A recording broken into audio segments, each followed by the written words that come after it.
It's time for the 49ers Rush podcast.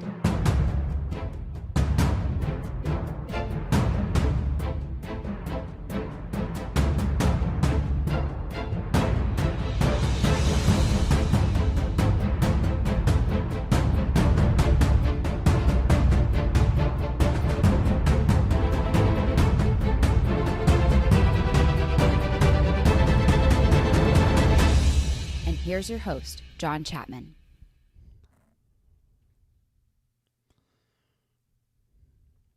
All right, here we go with another episode of the 49ers Rush podcast. I'm your host, John Chapman, and this is turning into one of the biggest episodes of the week. It's definitely the most viewed and downloaded and all that stuff, and this is where we enter the enemy's domain.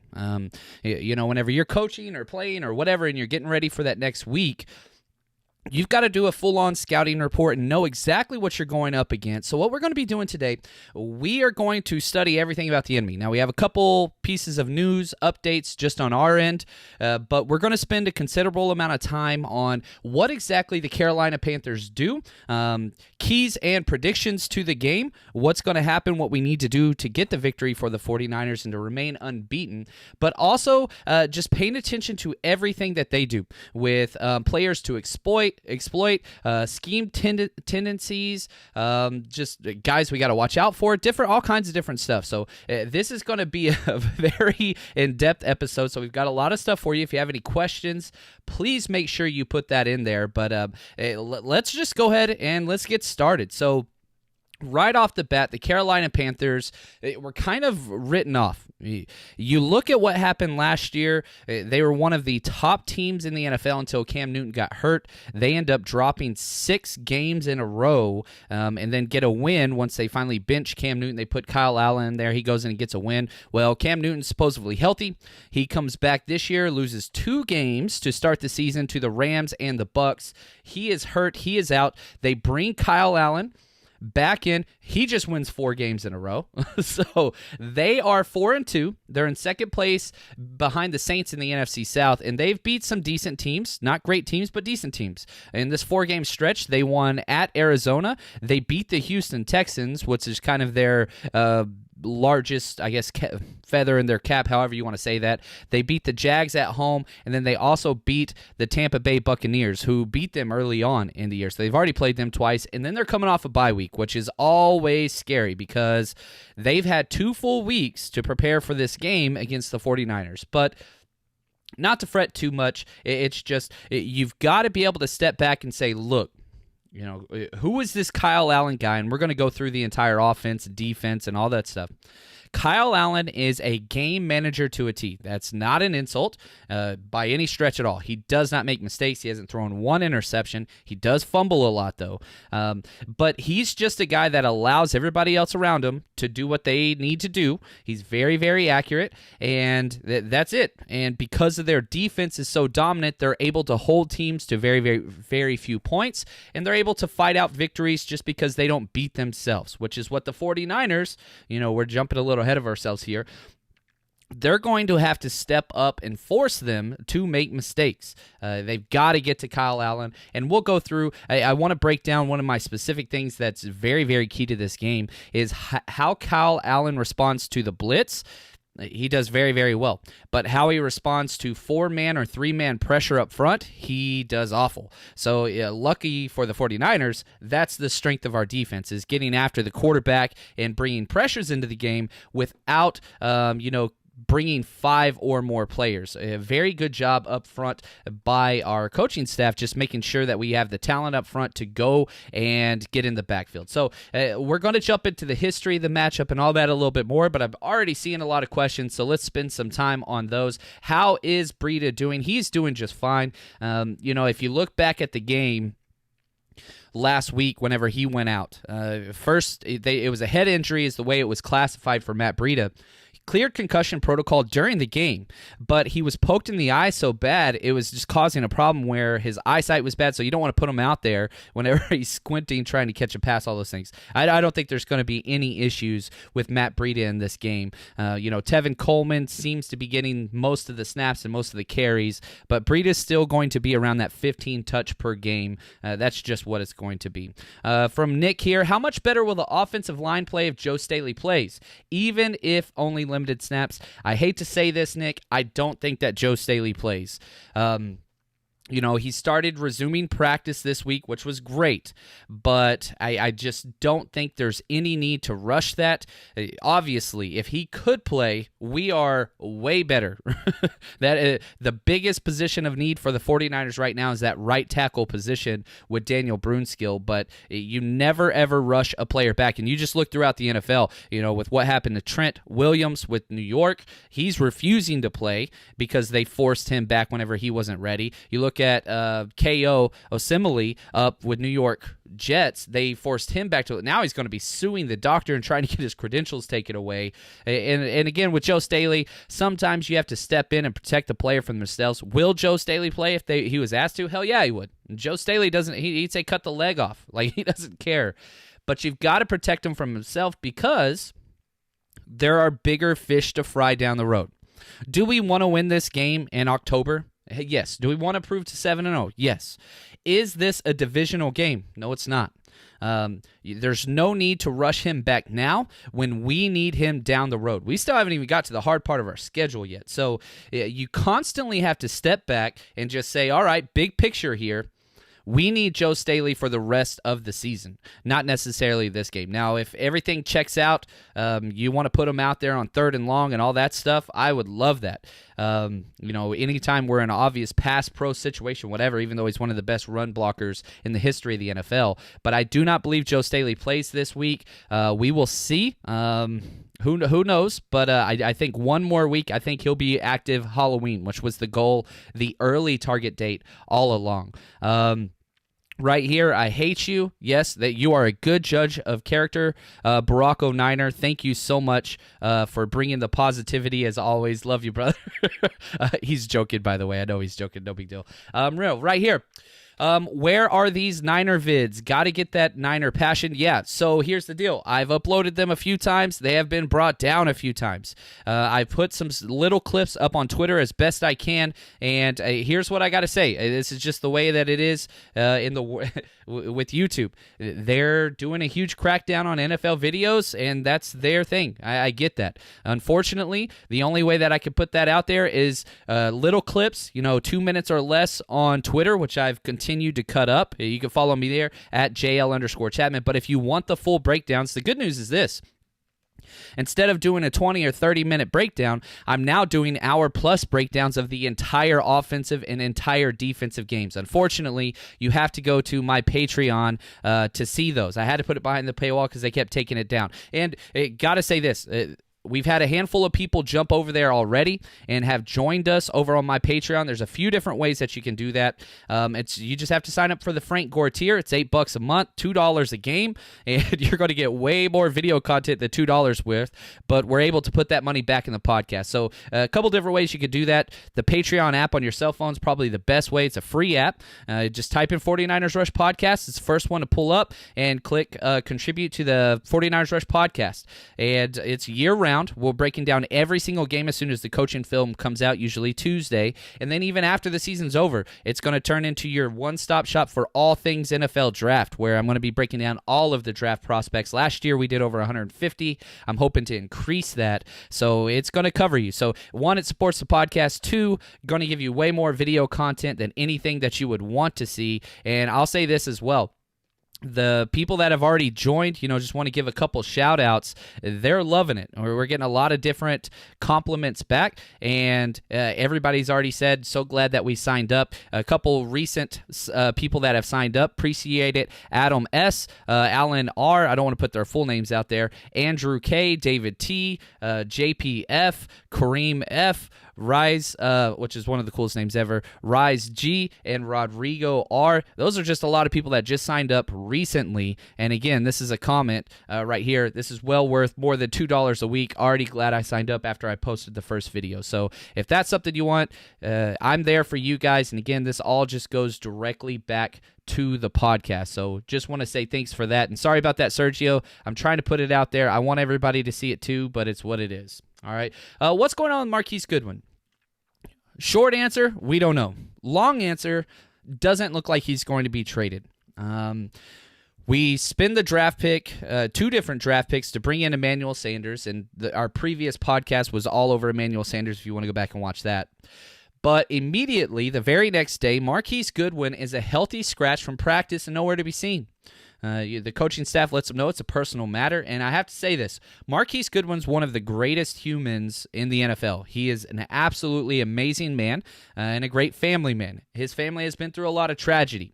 Now, immediately, because we are fans and we love the 49ers, trade speculation starts to rise, and perhaps that is the case. However, we had to cut a roster spot because our long snapper, Nelson's coming off a 10-game suspension for PEDs, which is hilarious whenever you look at a long snapper being suspended for whatever. Anyway, now we had a roster exemption until today. Now, if we were going to trade Goodwin, it probably would have happened yesterday or today. It did not happen. Instead, they had to release our recent addition, Jordan Matthews, who we brought up once we had the injury to Debo. So because he was released today, Jordan Matthews, I'm thinking Marquise Goodwin's probably going to stay. It's still a possibility, but you're with him and his contract, I doubt you could get more than a 6th-round pick back. And he still offers a lot of very unique things that Kyle Shanahan to do.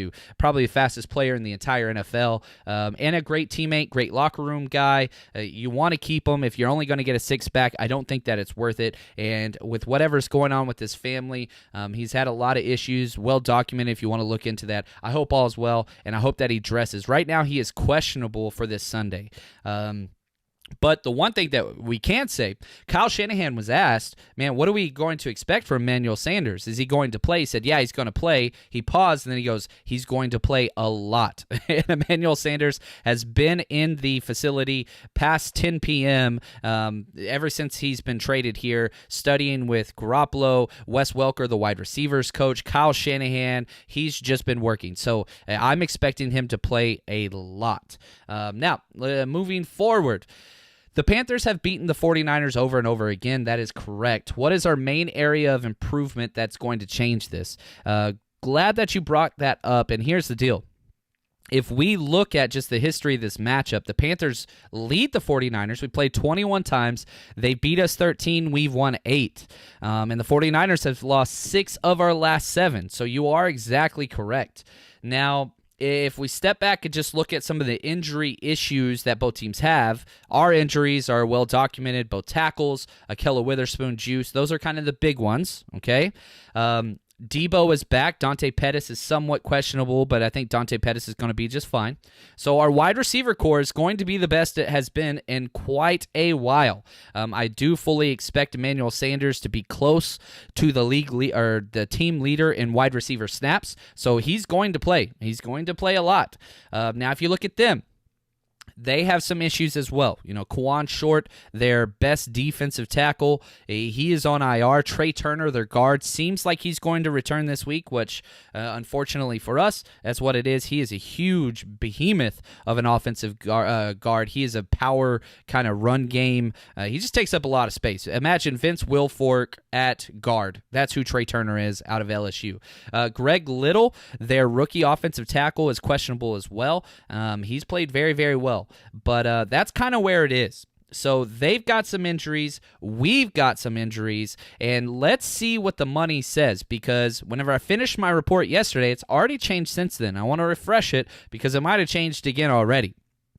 Now, the spread has bounced up and down. First, we were -5, then -5.5, then -6. It even, in some sites I saw, we were -6.5. Now it's down to 5.5 currently.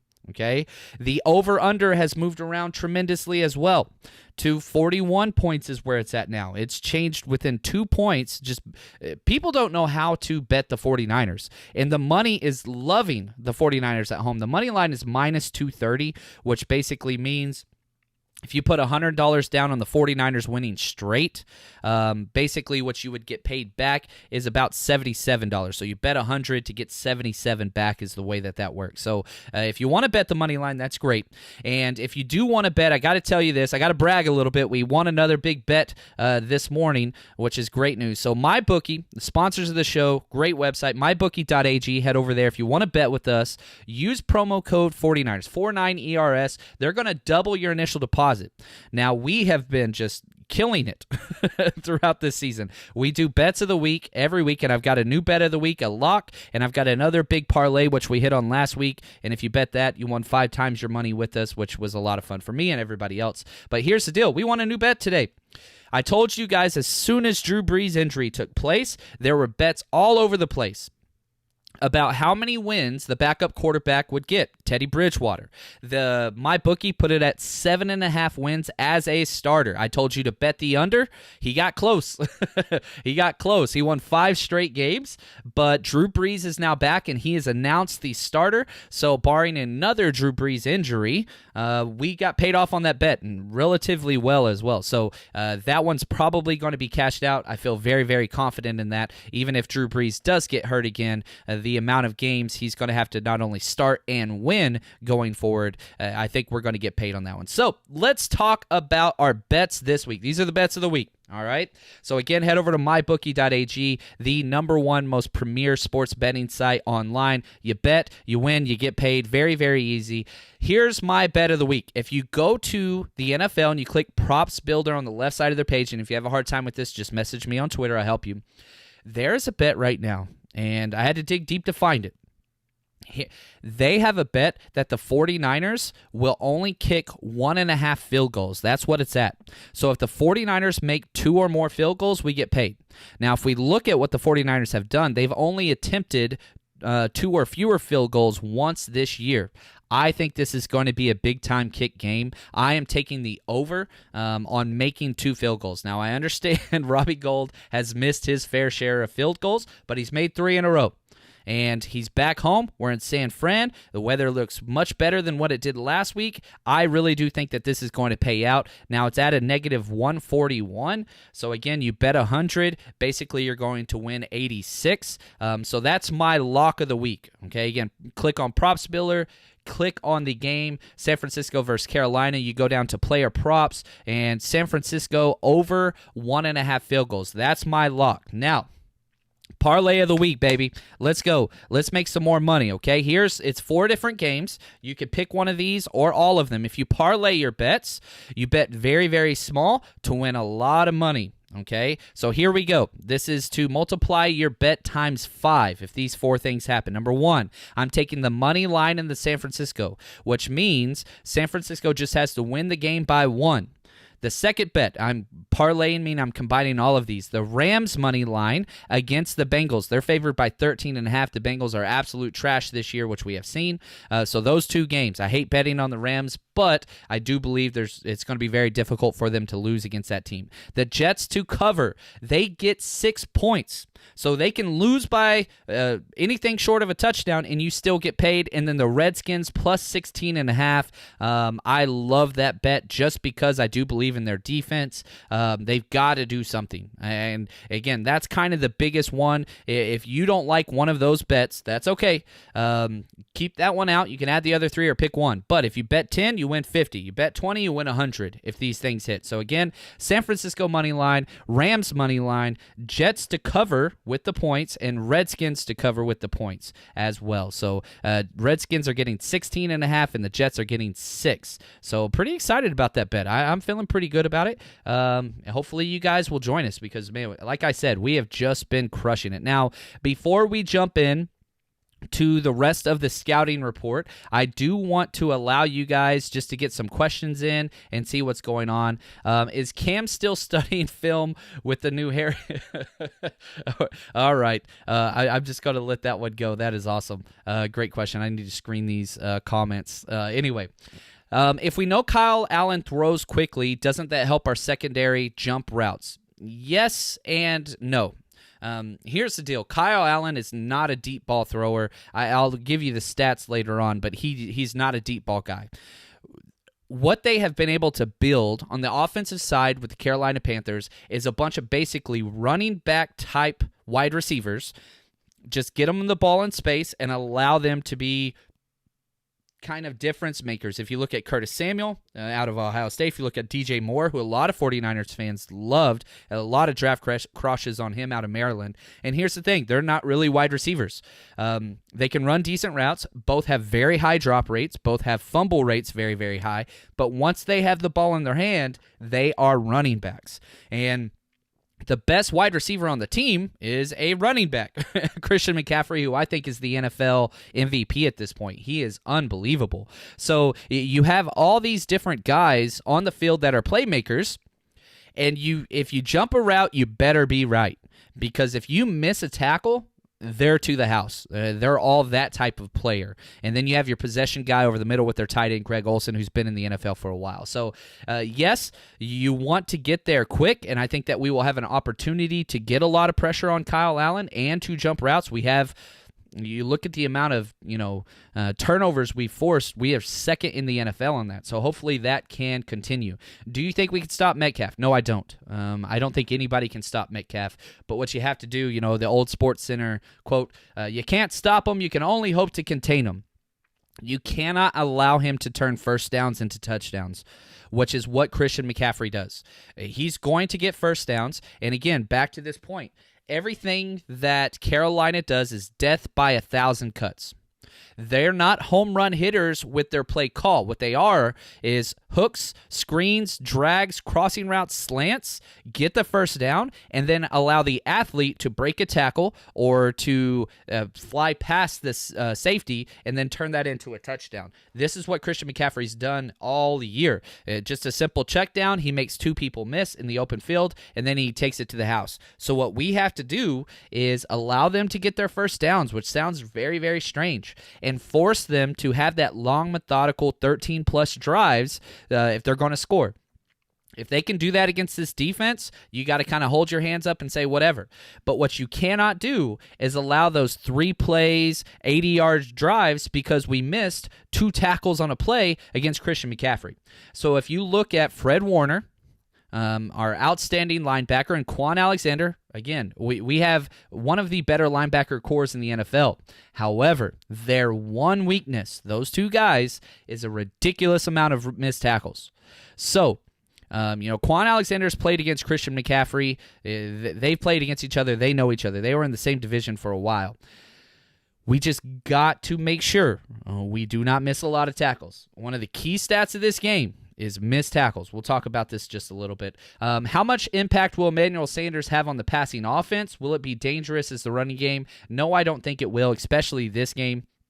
This Carolina Panthers defense is the best we have seen. It's much better than the Steelers, more complete than the Steelers. They don't have a weakness anywhere. They really don't on the defense, and they're getting Dante Johnson back, who was one of the candidates of Rookie of the Year at corner, but he lost his job. Their backups are playing so well. Cockrell at the right corner position, he's going to stay out there. So they're moving now Dante Johnson into the slot. So they have 3 stud corners that are very, very physical and go after the ball a lot. This defense is for real. So will Emmanuel Sanders have a big role? Yes. Will he get a lot of first downs? I believe so. But here's what's key. We have to make sure the run game works. If the run game doesn't work, this offense is going to struggle mightily. All right, so let's jump in now to the defense. Focusing on the Carolina Panthers defense, strengths, weaknesses, scheme, all those things, tendencies. Here's the deal. They have the second most turnovers forced, okay? 9 interceptions, 6 fumbles recovered. This is what they do. They love to have shuffle corners on the outside, and what that means is they'll line up and kind of like press man, but once they open their hips, they open with their back to the sideline, and they are reading the quarterback, eyes on the quarterback, because their job is to get hands on the ball. That's what they want to do, and it works very, very well. Again, you remember Josh Norman. He's kind of the prototypical corner for this type of defense. They get a lot of pressure up front, super athletic linebackers, and then they have secondary players that want to get the ball. All of them have ball skills. Again, 9 interceptions. They're second in the NFL in this category. Also, third in passing yards attempt. They don't let a lot of stuff behind them, and this is Luke Kuechly, because what they do is a simple 2 deep corners, okay, which is very the response for the 2 deep, and then Kuechly will drop back as deep as the safeties. It's a hybrid of the Tampa 2, where you have this super athletic linebacker that he's close to the line of scrimmage and he can stop the run game, or he can drop all the way down in the deep middle third and just keep everything in front of them, and he never misses tackles. So that's a big thing. So the fact that they are allowed to keep the pass yards per attempt really, really low, that's a huge thing. So they get turnovers. They force you to settle on short, shallow passes. So, for example, they allow 5.1 yards per attempt. The 49ers are averaging 7.3. That's a huge discrepancy. We're 6th best in the NFL. Kyle Shanahan's always really efficient at this. Which one's going to give? It's going to take somebody like Emmanuel Sanders, Debo, perhaps even Pettis or Kittle to catch those shallow routes and then fight through. We know Kittle can do it, but we've got to get somebody else to do it. Kittle and Kuechly are going to be on each other all game with some Eric Reed as well over the top. So haven't even mentioned Eric Reed yet. Homecoming here, he's been very, very public just about how he's been excited to return to San Francisco. He wasn't very happy with the way things left. I don't think anybody was. And so this is going to be interesting. Now, what do the Panthers do bad? What are their weaknesses? It's kind of rough to find, I'm going to be honest with you. They are 23rd in the NFL in rush yards per attempt. They allow 4.7. That's a good thing. And 25th in the NFL in rush touchdowns allowed, 7 touchdowns allowed so far on the ground. This is where we have to win. This is where we have to exploit that. Now, man, their defensive front it's solid. The 49ers, we have probably the best pass rushing defensive front. I think that they have one of the best hybrid defensive fronts, where they have guys like Gerald McCoy in the middle, Dontari Poe in the middle, and they've got beast edge pressures as well. So they run that 4-3 single high to cover 2 scheme, some Tampa 2 with Kuechly back there like I talked about, but they are always reading the quarterback in the secondary, trying to make plays on the ball. So double moves, play action pass, those big plays. If we can hit some of those big plays and sneak behind the corners in secondary, that's going to be huge. Now, one thing that I did find was really interesting in their scheme, versus 21 personnel, they get kind of weird. 21 and 22 personnel. So whenever we get, the first number is the running back. So if we have 2 running backs, which the 49ers do a lot, sometimes they'll do a hybrid 5-3 look. It's the old 53 bear look is what it was called back in the day. And what I mean by that is they'll bring their 3 defensive tackles or defensive linemen all inside. Then it's going to look like a 4-3 where you have your stand-up linebackers on the outside.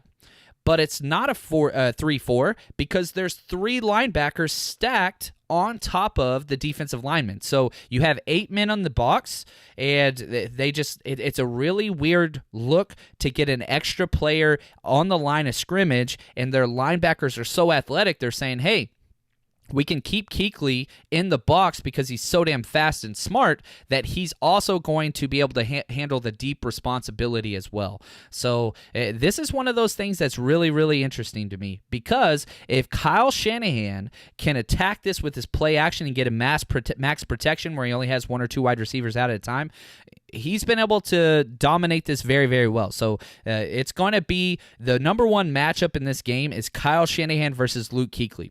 If he can fool him once or twice, I think that we can generate some gigantic plays. I really, really do. Now, players to watch out for, as I said, Luke Kuechly, all-pro linebacker year in, year out.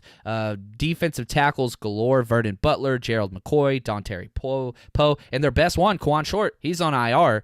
But those three guys in there at the same time is frightening.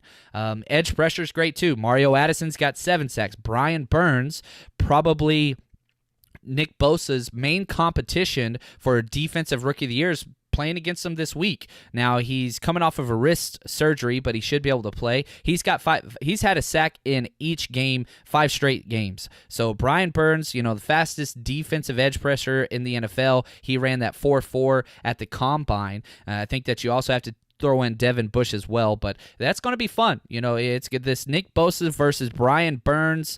I could tell you this: Bosa's going up against much more talented defensive linemen than Brian Burns. Brian Burns is going to go against Brunskill all game. That scares the hell out of me.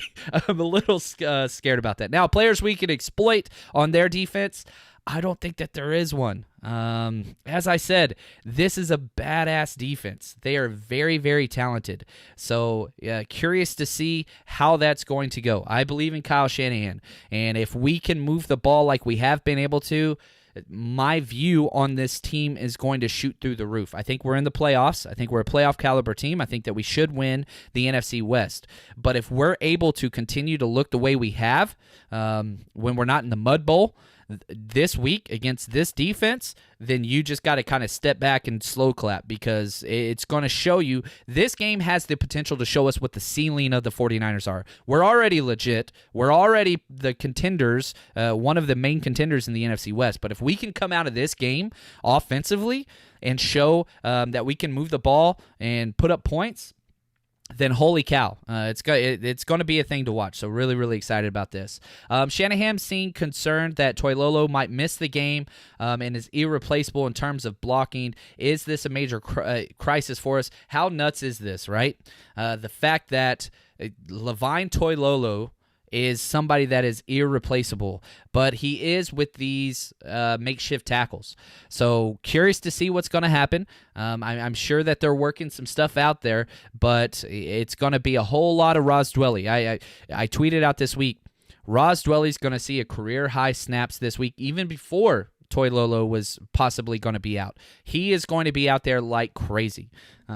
So it's what it is. I'm not sure what to do, but we're just short of personnel, and you can't really bring somebody back out there because you have to know the system. We're already down to our backups, so that's what it is. Let's see here. Shanahan has always found a way to scheme to protect Jimmy G, even against the best defensive lines. Any reason he suddenly will be unable to do so this Saturday? I don't think so. Jimmy Garoppolo still, he's in the top 4 as far as quickest to get rid of the ball. Kyle Allen's kind of close to the average. We had a question earlier about, they just get rid of the ball so quick, and they do. We're several tenths of a second faster than they are, just on average. So I think that we will continue to do so, and we just got to run the ball. 40 has been the key number all season, 40 rushing attempts. It doesn't even matter if we're efficient, but you hold the defensive line and linebackers honest, the secondary honest. When you run the ball so much, it just opens up those passing lanes and keeps your quarterback upright. These are the types of things that we have to continue to do. Now, let's jump over now to their offense. And they've been special. 5th in the NFL in points scored. Only thrown 1 interception all year. That was Cam Newton. 2nd in rushing touchdowns. Christian McCaffrey's special.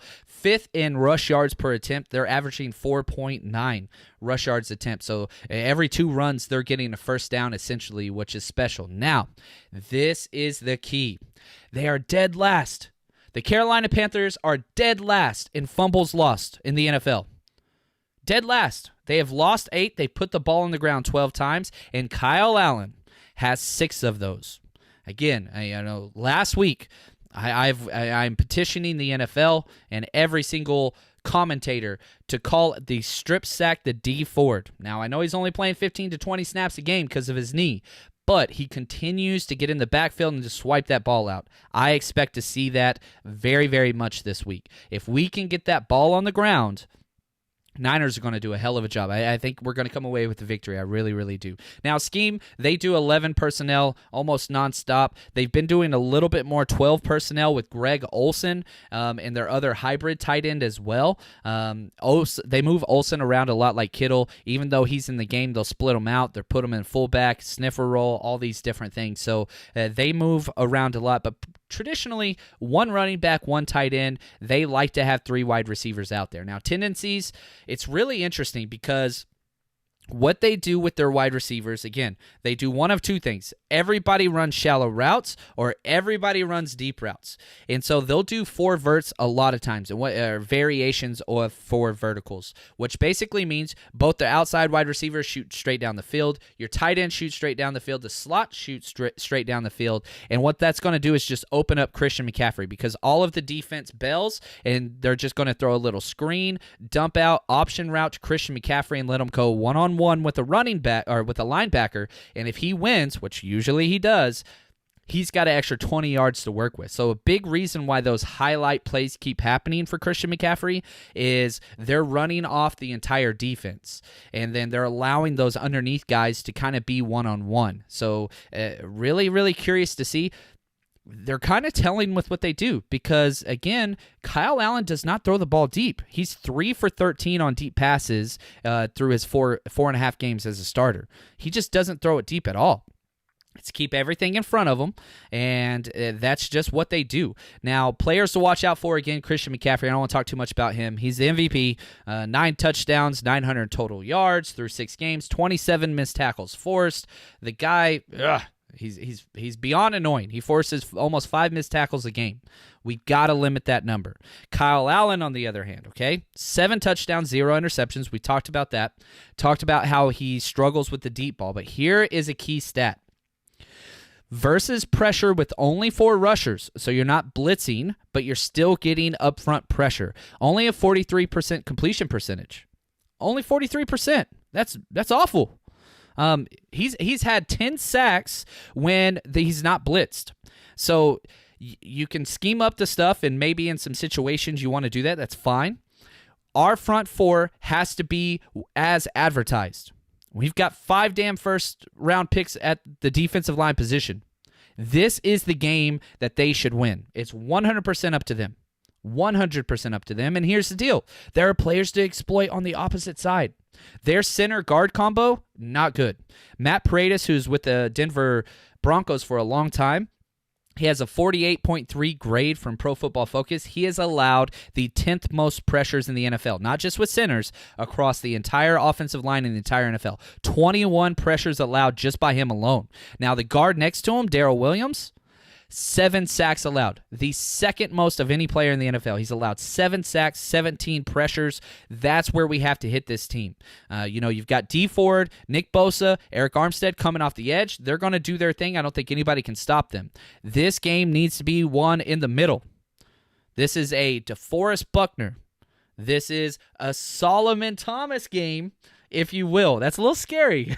A little scary to say that, especially after last week with the penalties, which, interesting enough, he was not fined by the NFL for his late hit. So we'll have to see what happens there. Now, a couple more quick questions that I want to jump into before I go through my predictions, keys to the game, and tell you what I think is going to happen.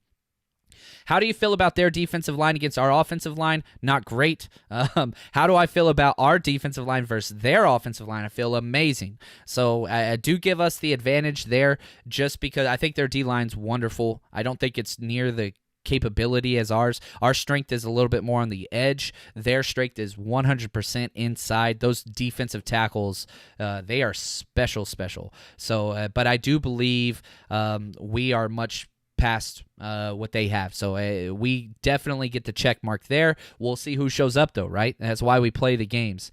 Niners winning is new. Will our home crowd be loud enough to bother and disrupt the Panthers on offense? Here's what I can say. The criticism against Levi Stadium, it's been well noted. I've been to several games there whenever, people don't know what's going on. But here's what I can say. I went to the Rams game here in L.A., and it was a 50-50 best case. The Rams fans were outnumbered. You look at what happened last week in Washington. Majority of them were 49ers fans. Now, coming back you better believe Levi's is going to be rocking. I am excited. The crowd is going to get in control. We've had back-to-back road games on both coasts, not in San Francisco. So yeah, I think winning kind of cures all ills, which is sad, but it's what it is in the NFL. It's what it is. So yeah, again, Bridgewater, he's done. Drew Brees is back, so yeah, that's right. If you bet that one, we're going to be good. With gold in the field goals, did you see the forecast? Wind is going to be 20-plus miles per hour. Yeah, I do see the wind's going to be high. I don't care. I do believe we are going to be kicking the field goals in this game. I think we're going to have to once I get to my prediction. You are going to see that again. Let's see here. I've never seen Jimmy Garoppolo bothered by pass rush, with the exception of the Vikings game 2 years ago. Who's better equipped to handle pressure, hits, and sacks, Jimmy Garoppolo or Kyle Allen? Man, you look at the game last week. Who would have guessed that two of the biggest plays of the game were going to be Jimmy Garoppolo scrambling in the backfield and rushing up the middle on a scramble drill? You have to be happy with the way Jimmy Garoppolo has responded, especially in the pocket. And again, he's doing this with backup tackles on both sides. And so you got to give the nod to Jimmy Garoppolo here. Kyle Allen, he's only played in 5 games as a pro. He has never played against a defense like ours. Let's see what happens. We have played against defense. He played against Aaron Donald's, I think, 3 times now. So I think we're going to be all right. I got to give the nod to Jimmy Garoppolo there. Again, what is he, 13-2 as a starter? Yeah, I'll take that one. Will the Panthers do more play action because of our wide 9? Or focus on stopping C-Mac? They don't do a lot of play action. They do play action. Every team in the NFL does. But I'd have to say they're got to be closer to the bottom. Just in the last 2 games that I broke down, they don't do a lot of that. It was kind of interesting. And even their play actions aren't like sellout fakes. They're not doing the Jimmy Garoppolo turn your back to the defense thing very often. They don't do that. They kind of sit up in the pistol or in the shotgun and just do that half-hearted, just like, staring at the linebacker. You put your arms down kind of half-heartedly just to get that one step out of the linebacker. So you take that for what you want. John, would you start Sanders in fantasy football? Probably not this week. Maybe a deep flex play at best. So if you have a very deep league, yes. But if it's like a 2 running back, 3 wide receiver, 1 flex, absolutely not. Hopefully it's a PPR. But Kyle Shanahan does not target any wide receiver outside of Kittle, and so outside of that, there's no locks there. Here we go. Do you believe that our run D can stop Christian McCaffrey? Yes, in the run game, I think we can. I am much more concerned about the passing game of Christian McCaffrey, the screen option routes, just arrow routes, all those things. That's my biggest concern. Christian McCaffrey is going to get his. If he has 150 yards, I'm not really worried about that. I care about touchdowns and explosive plays. He's going to get the ball. He is going to be productive. You just have to limit those 30, 40-yard plus plays and the touchdowns. So I think I'm much more concerned about Christian McCaffrey in the passing game than I am the running game. I completely agree with that. They did receive 5 interceptions from Jameis Winston the last game. Yeah, they did. And they're an opportunistic defense at best. That is what they are. But we played Jameis Winston too. And so you can't really take those away from them. They all counted. And they're getting their better cornerback back. I really do believe, you look at who they're getting back with their rookie last year. It's interesting, to say the least. All right, let's go to just a couple more questions before we end this. Can the Alabama Crimson Tide beat the Miami Dolphins? That's a great question. I don't think so. A lot of people would probably say yes, but again, the NFL, the jump between the NFL and college is just huge. And so I would take Miami in that game, even though eventually, if you could I'll say this. If you could keep the Alabama team together right now for 5 years and then play once they matured a little bit, I'd be willing to take Alabama. Coaching 100% Nick Saban over what they got down there. But yeah, I think Miami would get the victory right here. So you have to acknowledge the fact that our defense will be vulnerable against play action, the wide 9. We'll be able to focus on stopping. Everybody keeps asking this question about the wide 9. It is an issue, but again, the idea is this. We have set a premium on hitting the quarterback and disrupting the passing game. So if you want to have those 13, 14, 15 play drives, which we have seen, the first drive out there the last 2 weeks, a lot of success on those slow, methodical drives. But here's what happens next. Robert Saleh is basically saying this. Go ahead. You take the time. You do 7-minute drives without making a mistake. You get one holding call. You get one sack. You get one tackle for loss, which Nick Bosa had 4 last week. You do one of those things, we're going to take you out of your game. So you have to methodically do this repetitively, drive in and drive out. And if you can do that, you can beat this 49ers defense. So we're going to keep our Y9 out there. And if you want to try to run it through the C gap and kick out and try to ISO on our linebackers, that's great. Have fun. They kept trying to do that, and Eric Reed kept shoving his damn nose in there and getting in there and making plays. So that's the game plan. Basically, our defense is saying, go ahead, execute perfectly for 13 plays each and every drive, and if you can do that, you can beat us. However, nobody has been able to do that. We've seen it one drive to start the game 2 weeks in a row. I'm fine with that. Is it frustrating as hell? You bet your end it is. But it's what it is. And this defensive philosophy has worked very well. We're leading the NFL in 3-and-outs on defense. We're close to the bottom on offense on 3-and-outs. So you keep those long, methodical drives on offense. You're stopping them from getting started on defense. That is just a wonderful makeup. So now, predictions and keys to the game. The 2 most important things are turnovers and missed tackles this week. All right, here we go. These are my guarantees. If the 49ers force 2 turnovers, I'm guaranteeing a win. Not saying +2 in the turnover ratio. I'm saying if the 49ers can force 2 turnovers in this game, the 49ers win guaranteed. I'm even going to say who I think is going to fumble. One with Kyle Allen on a strip sack and one with DJ Moore, the wide receiver out of Maryland, second-year guy.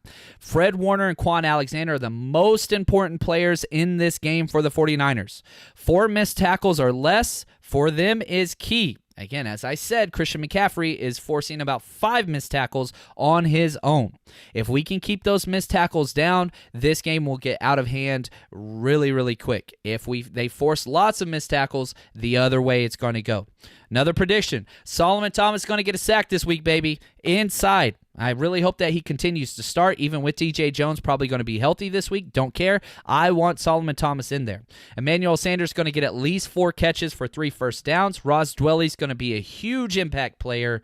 I expect him to play way more than he has ever played before in the NFL, and that's even if Toilolo is playing. So here's my prediction on the game. 49ers will win 27-19.